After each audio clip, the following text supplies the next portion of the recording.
Good evening, students. Let's complete our last chapter of class 11th, that is your chapter 10, training and doping in sports. Now, let's talk about the concept of sports training. या उससे पहले थोड़ा सा let's talk about this chapter. So, ये chapter athletes की performance improvement को समझाता है. स्पोर्ट्स ट्रेनिंग का मतलब है सिर्फ एक्सरसाइज नहीं होती. ट्रेनिंग एक प्लान्ड और साइंटिफिक प्रोसेस होता है. इस चैप्टर में हम ट्रेनिंग के प्रिंसिपल्स पढ़ेंगे, साथ ही warm up, recovery and your overload जैसे कंसेप्ट्स भी. अब डोपिंग का कंसेप्ट भी इसी चैप्टर का इम्पॉर्टेंट पार्ट है. डोपिंग स्पोर्ट्स का एथिक्स के खिलाफ होती है एंड इट्स इम्पॉर्टेंट आगे तक भी. ट्रेनिंग एथलीट को फिजिकली और मेंटली स्ट्रॉन्ग बनाती है. अब ये chapter exam point of view से काफ़ी स्कोरिंग है. बोर्ड एग्ज़ाम्स में इससे डायरेक्ट क्वेश्चंस भी आते हैं एंड कंसेप्ट सिंपल हैं बट एग्जाम्पल से समझाना ज़रूरी होता है.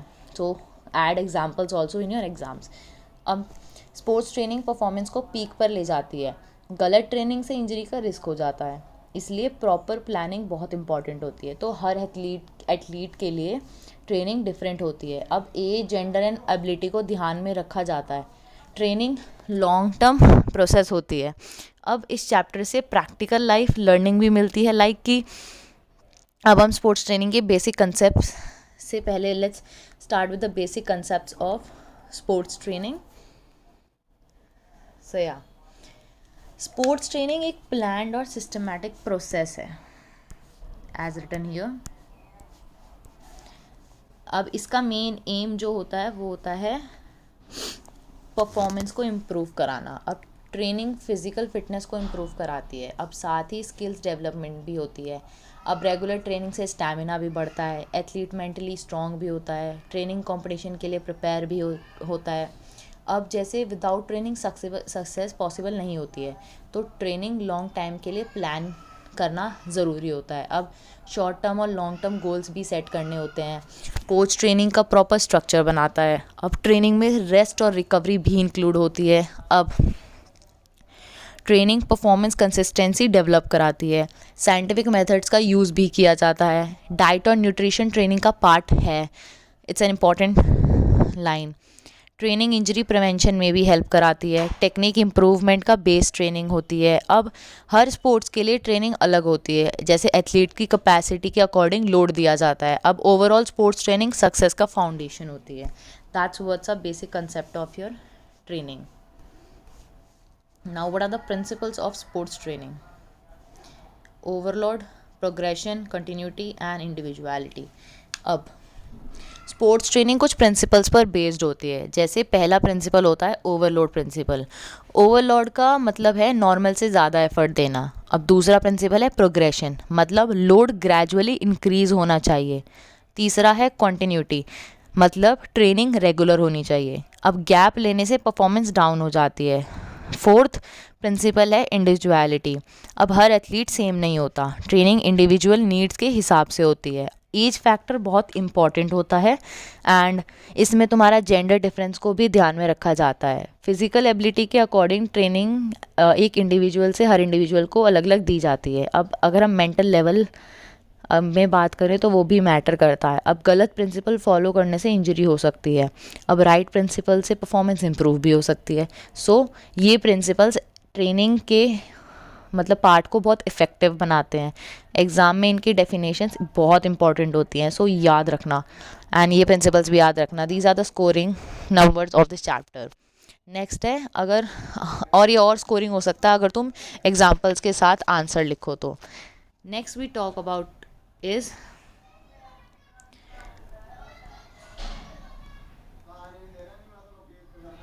आओ पहले रिकवरी की बात करते हैं, बिकॉज मैंने प्रिंसिपल्स ऑफ स्पोर्ट्स ट्रेनिंग में ये सारी इंक्लूड कर दी है. मोस्ट ऑफ तुम्हारे ये अडप्शन वाला, ओवरलोड वाला, ट्रेनिंग लोड वाला मैंने इस पॉइंट में कर दी. मैं बल्कि बाद में समझा दूंगी. Let's first talk about recovery. Recovery क्या होती है? सो रिकवरी ट्रेनिंग का सबसे इम्पॉर्टेंट पार्ट है. रिकवरी का मतलब होता है रेस्ट आफ्टर ट्रेनिंग, और कॉन्टिन्यूस ट्रेनिंग से फटीग आ जाता है. Fatigue is the muscle mass जो तुम्हारी ऑफ हो जाती है, तुम थक जाते हो। रिकवरी फटीग को कम करती है।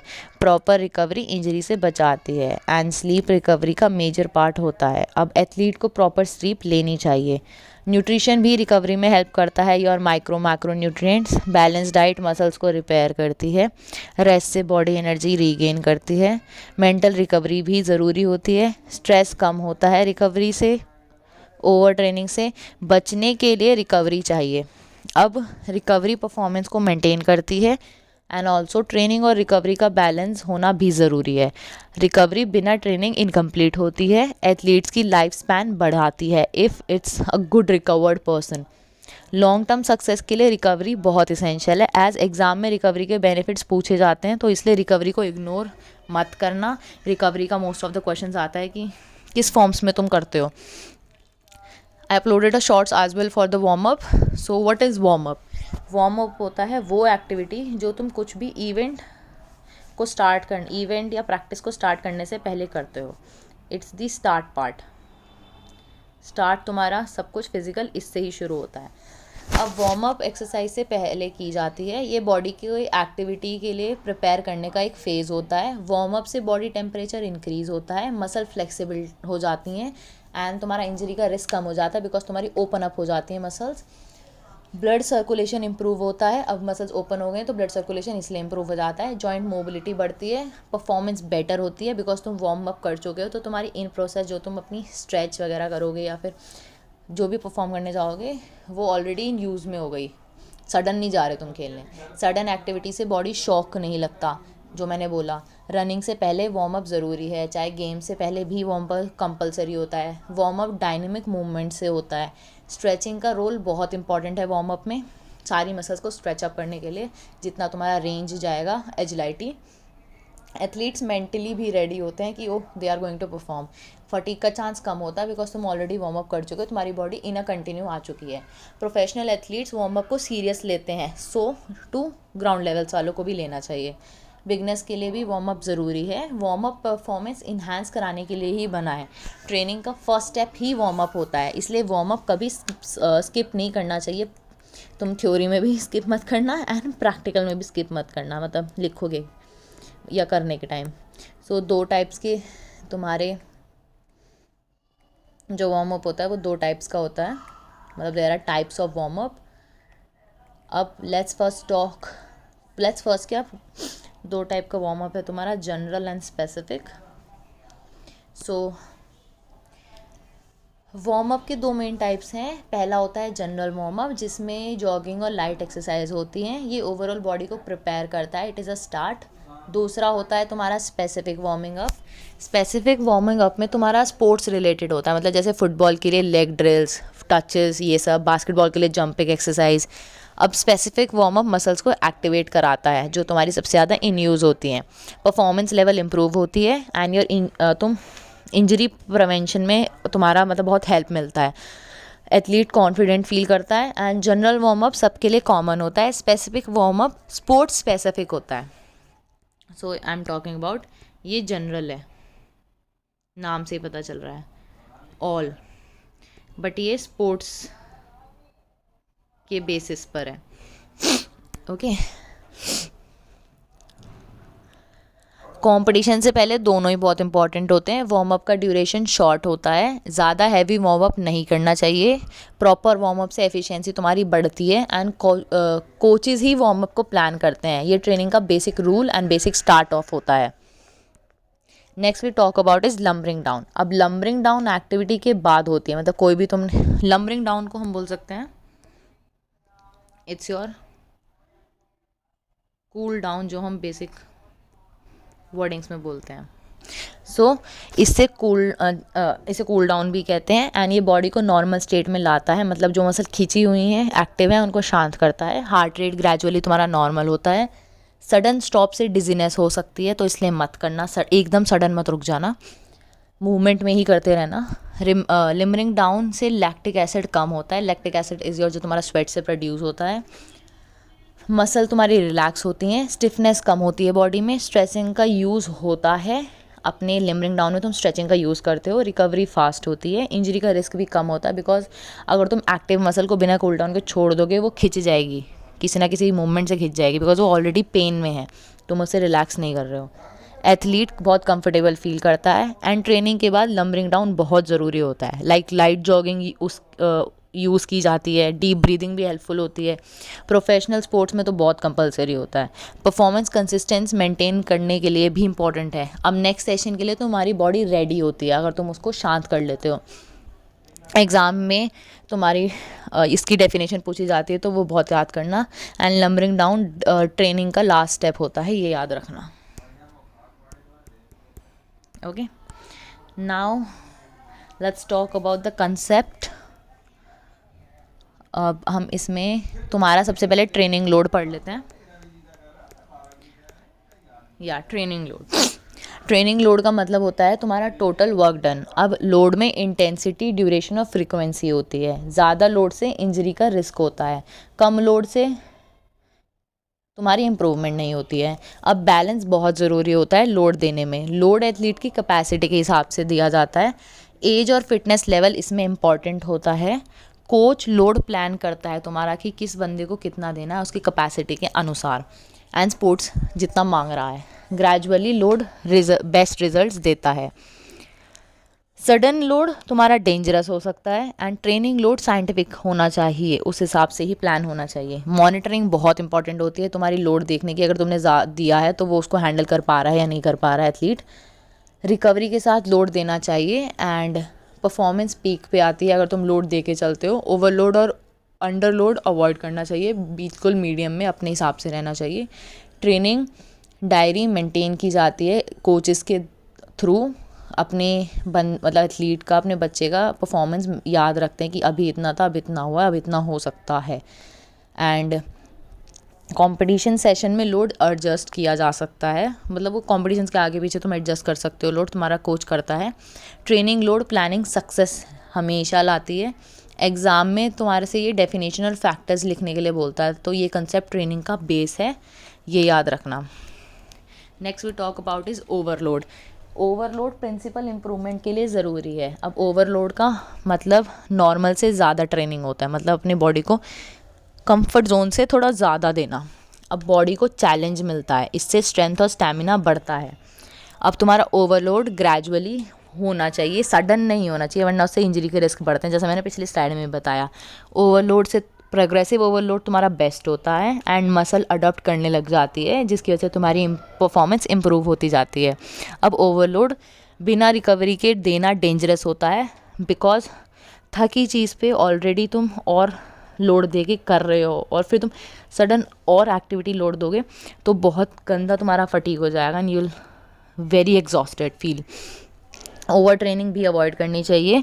कोचेस ओवरलोड प्लान करते हैं, रैंडम नहीं देते हैं। ट्रेनिंग गोल्स क्लियर होनी चाहिए, उसी हिसाब से तुम्हारा लोड दिया जाता है। ओवरलोड हर एथलीट के लिए डिफरेंट होता है। फिटनेस लेवल का हिसाब से ही देख के तुम्हें ओवरलोड दिया जाता है। एंड ऑफ कोर्स ओवरलोड से तुम्हारा कॉन्फिडेंस बढ़ता है। Also your body capacity increases. Scientifically तुम्हारा ओवरलोड सेफ है अगर हम साइंटिफिक वे में देखें। अब इसमें तुम एग्ज़ाम में एग्जाम्पल्स इंपॉर्टेंट याद रखना इसके लिए, और एग्जाम्पल्स मेंशन ज़रूर करके आना। ओवरलोड ट्रेनिंग का की प्रिंसिपल है, ये चीज़ भी याद रखना। जो लास्ट में मैं 2 पॉइंट्स बोलती हूँ ना, वो तो ज़रूर याद रखा करो। नेक्स्ट वी टॉक अबाउट तुम्हारा अडॉप्शन। अब अडॉप्शन का मतलब बॉडी का एडजस्ट होना होता है, मतलब ट्रेनिंग लोड के अकॉर्डिंग बॉडी चेंज होती है। अब मसल स्ट्रांग हो जाती हैं, एंड्योरेंस तुम्हारा इम्प्रूव होता है, नर्वस सिस्टम तुम्हारा फास्ट रिएक्ट करने लगता है। रेगुलर ट्रेनिंग से तुम मतलब अडॉप्टेशन होने लगती है, तुम अडॉप्ट कर लेते हो रेगुलर ट्रेनिंग को। प्रॉपर रिकवरी ज़रूरी होती है, विदाउट रिकवरी तुम्हारी अडॉप्शन नहीं हो सकती है। तुम रिकवर करे बिना किसी चीज़ को अडॉप्ट नहीं कर सकते हो, बिकॉज तुम ऑलरेडी लोडेड हो। अडॉप्शन परफॉर्मेंस को इम्प्रूव कराती है। लॉन्ग टर्म ट्रेनिंग से बेस्ट अडॉप्टेशन होती है। अब ओवर ट्रेनिंग से अडॉप्टेशन रुक भी जाती है क्योंकि तुम रिकवरी नहीं देते हो। बैलेंस ट्रेनिंग इस चीज़ में बहुत इंपॉर्टेंट है। अडॉप्टेशन हर इंडिविजुअल में डिफरेंट होती है, like your load and overload. Genetics का रोल भी काफ़ी प्ले होता है इसमें। एज फैक्टर भी मैटर करता है। अडॉप्शन से तुम्हारा अडॉप्टेशन से फटीक भी कम होता है, बिकॉज नई नई चीज़ें तुम एक्सपेरिमेंट करते हो एंड उससे तुम इम्प्रूव ही होते हो। बॉडी तुम्हारा एफिशिएंट बन जाता है। अडॉप्टेशन ट्रेनिंग का गोल होता है जिससे तुम, जैसे प्रिंसिपल होता है तुम्हारा ओवरलोड, ऐसे एडप्शन तुम्हारा गोल होता है। एग्ज़ाम में डेफिनेशन लिख कर आना ईजी होती है वैसे तो, एंड अडप्टेशन सक्सेस का साइन होती है।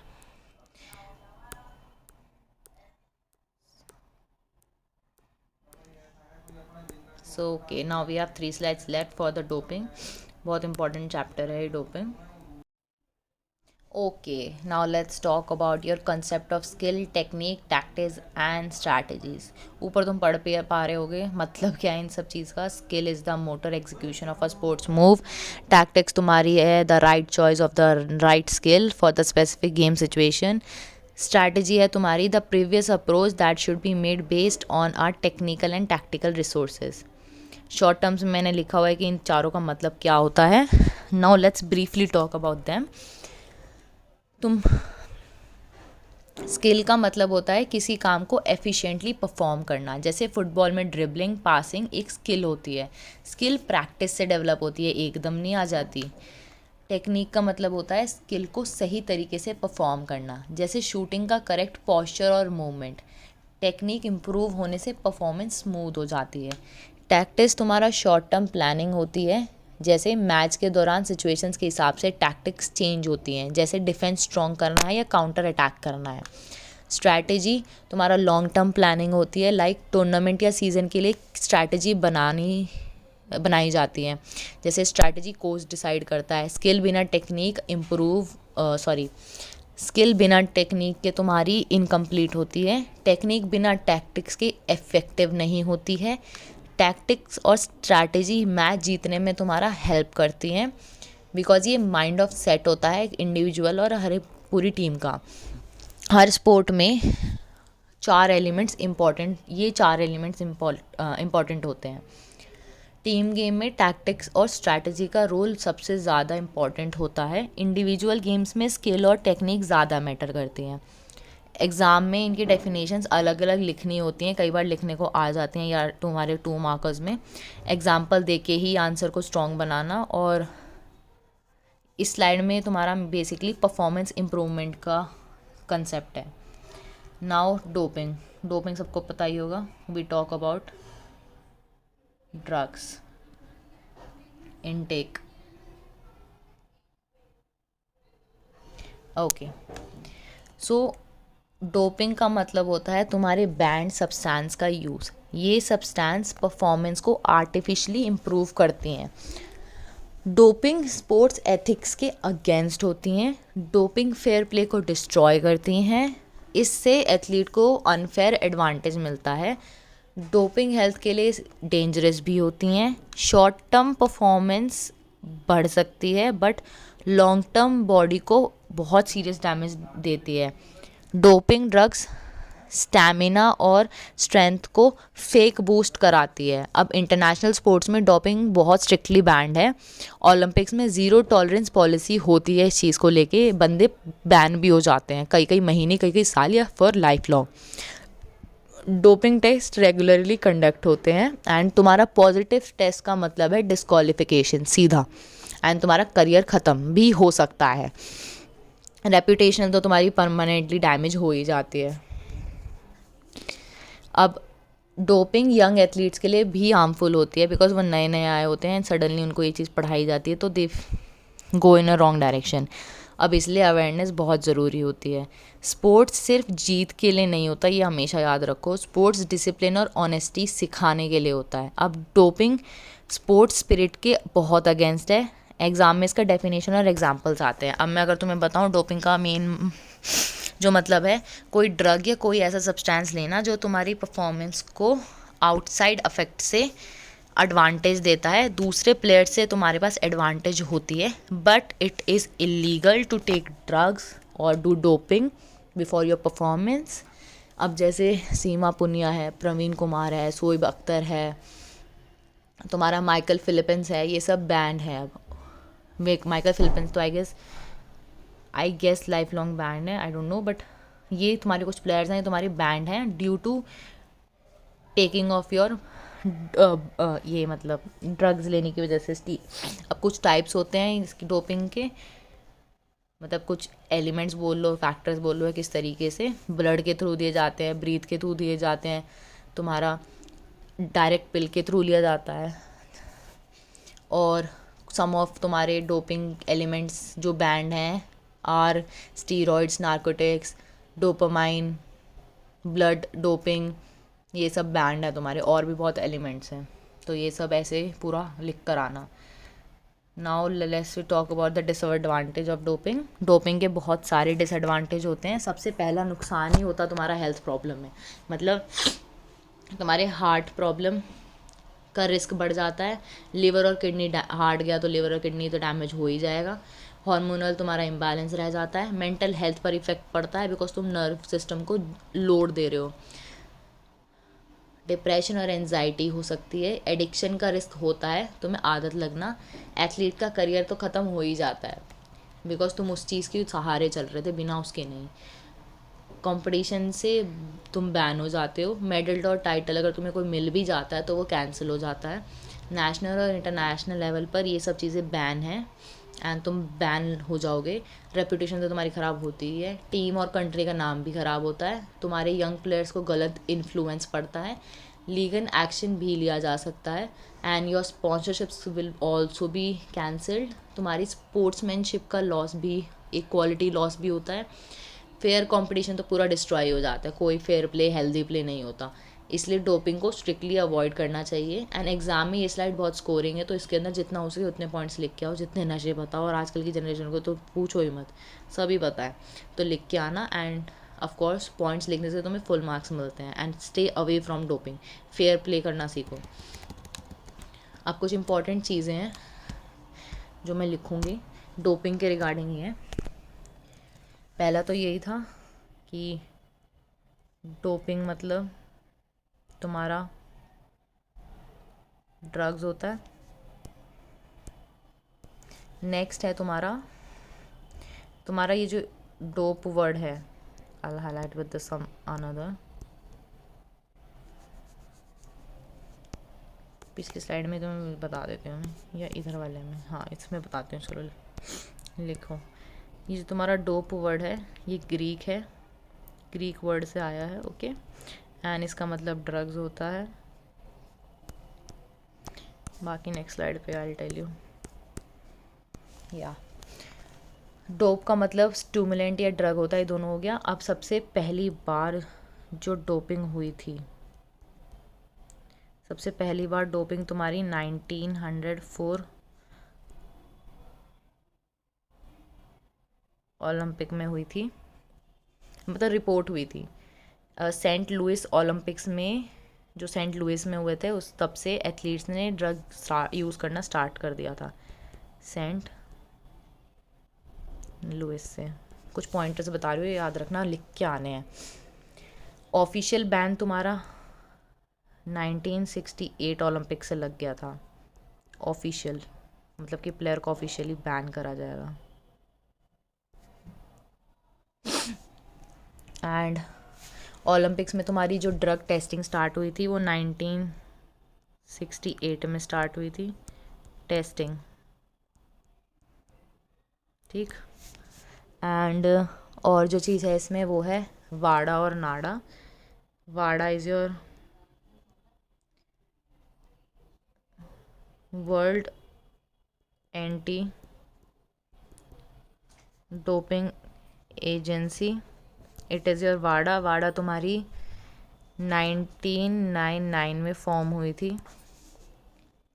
And next is your Nada. Nada is your national anti doping agency. I'll add a slide, wait. Okay, I was talking about नाडा। नाडा है तुम्हारी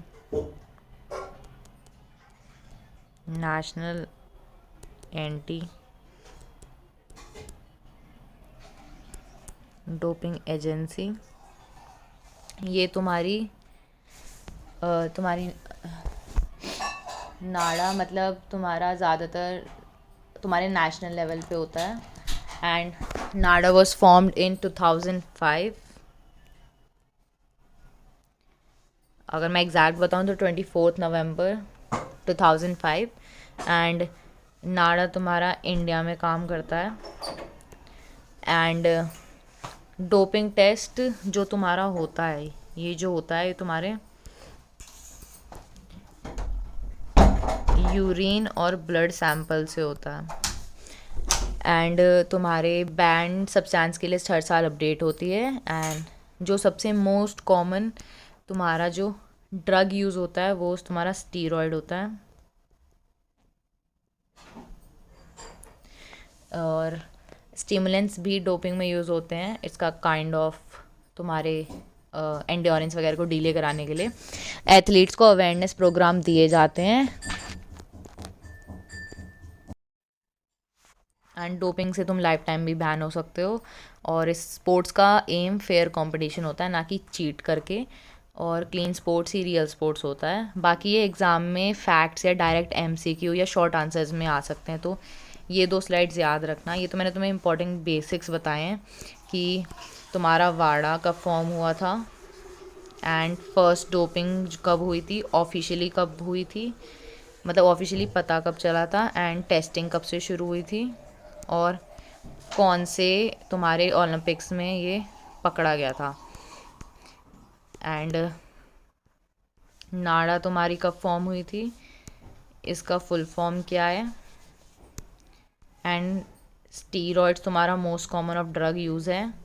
एंड ब्लड सैंपल्स तुम्हारे यूरिन और ब्लड के through लिए जाते हैं, ये मेन थे इसमें। So this was all about the chapter. We have finish class 11th की series of physical education. From tomorrow we are going to start with class 12th because तुम्हारे बोर्ड्स भी आ रहे हैं। So we gonna try to complete fast, and उसके बाद फिर हम live sessions, MCQ and revision start करेंगे। So yeah this was all about this chapter. See you in the next chapter of class 12 series. Bye bye, remember them all.